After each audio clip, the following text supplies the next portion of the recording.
দর্শক, এখন আমি আছি ময়মনসিংহের রকিবউদ্দিন ভূঁইয়া স্টেডিয়ামে, যেখানে অনুষ্ঠিত হচ্ছে ফেডারেশন কাপের ফাইনাল।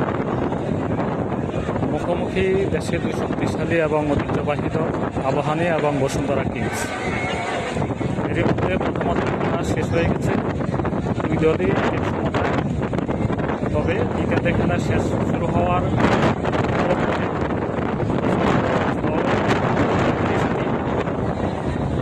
খেলাটা 47 মিনিটের মাথায় বন্ধ হয়ে গেছে। এখানে দেখা যাচ্ছে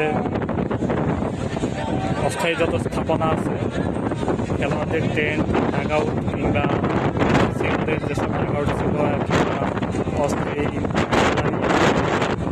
প্রেস বক্সে ফ্রেশ সাংবাদিকদের বসার জন্য অস্থায়ী স্থাপনা তৈরি করা হয়েছে, সবই উড়ে গেছে বলতে গেলে। এখনও প্রচুর বাতাস বইছে, মাঠে অনেক পানি জমে আছে। মাঠকর্মীরা চেষ্টা করছে পানি কমিয়ে মাঠকে খেলার উপযুক্ত করার জন্য। কতটুকু পারা যাবে সেটা দেখা যাক। কতটা প্রচণ্ড বাতাস থাকলেও বৃষ্টি আসবে কি না এখনও বোঝা যাচ্ছে না। বৃষ্টি না হওয়ার সম্ভাবনা আছে। তবে এখানে একটি জিনিস বলা যায়, কিছু অব্যবস্থাপনা পরিলক্ষিত হয়েছে। কারণ হচ্ছে ফেডারেশন কাপ যেহেতু দেশের সবচেয়ে প্রিমিয়ার লিগের পরে দ্বিতীয় বৃহত্তম একটা টুর্নামেন্ট এবং সেটার ফাইনাল অনুষ্ঠিত হচ্ছে। সেই ফাইনালে আবাহনী বসুন্ধরা কিংসের মতো দুইটা শক্তিশালী দল এখানে প্রতিদ্বন্দ্বিতা করছে।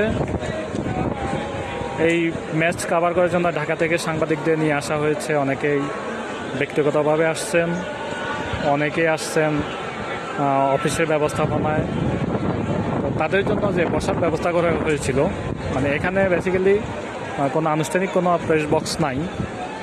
তো প্যাভিলিয়নের ছাদের উপরে একটা অস্থায়ী সামিয়ানা টানিয়ে একটা অস্থায়ী ছাদ তৈরি করে একটা বসার ব্যবস্থা করা হয়েছে। কিন্তু বসার ব্যবস্থাটা খুবই অপ্রতুল। দেখা যাচ্ছে যে এখানে মাত্র কয়েকজন বসার সাংবাদিক আছে, মিনিমাম 50 জন। বসার ব্যবস্থা আছে 20 জনের, বাকিদের দাঁড়িয়ে থাকতে হয়েছে। বৃষ্টি আসার আগে প্রচণ্ড গরম, সাংবাদিক ঘেমে নেয় একাকার, কাজ করার কোনো পরিবেশ সেভাবে ছিল না। তো আবার স্টেডিয়ামের প্রবেশপথে ছিল বিশৃঙ্খলা। দর্শকরা অনেকেই অভিযোগ করছেন তারা টিকিট কেটেও মাঠে ঢুকতে পারছিলেন না, কারণ গেট বন্ধ করে রাখা হয়েছিল। তো বৃষ্টিতে তারা যে নিজেদেরকে রক্ষা করবে কোনোভাবে সেই অবস্থা ছিল না। মানে যারা মাঠে উপস্থিত হয়েছিলেন সব দর্শকই বলতে গেলে পুরো বৃষ্টিতে ভিজেছেন। তো এমন একটা টুর্নামেন্টের ফাইনাল ঘিরে মোটামুটি ব্যবস্থাপনাটা যেমন নেওয়া দরকার ছিল সেরকম মনে হচ্ছে না, সেরকম ছিল না।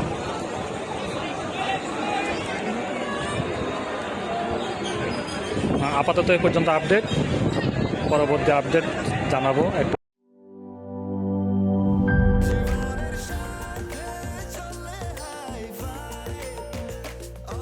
স্বাস্থ্যকর অল টাইম, সব সময় অল টাইম হেলদি লাইফ।